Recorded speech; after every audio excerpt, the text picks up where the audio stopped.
বাইরে থেকে পাশ করে আসছে, ইসলামিক ইউনিভার্সিটিতে লেখাপড়া করে আসছে, আমাদের কেসে কোনোদিন মেসেজ দেয়। সেদিন আপনারা সেদিন ফরিয়াদ করবেন, তাকে আনো জাহান্নামের সামনে সরাই দাও, তাকে জাহান্নামের তলদেশে যাতা করো না, জাহান্নামে যাবো।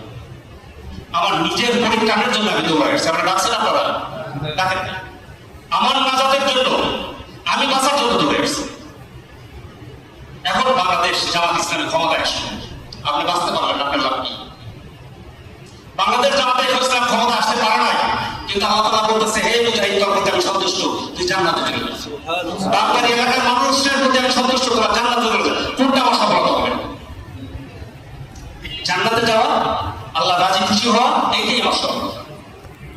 আমরা চাই প্রত্যেকটা মানুষ আল্লাহ সন্তুষ্ট অর্জন করতে পারে, প্রত্যেকটা মানুষ নাজাত পেতে পারে, প্রত্যেকটা মানুষ যাতে জান্নাত পেতে পারে। সম্মানিত হয়, সেই জান্নাতের পথগুলি আল্লাহ তাআলা পর্যায়ক্রমে 30 পারা কোরআনের মাধ্যমে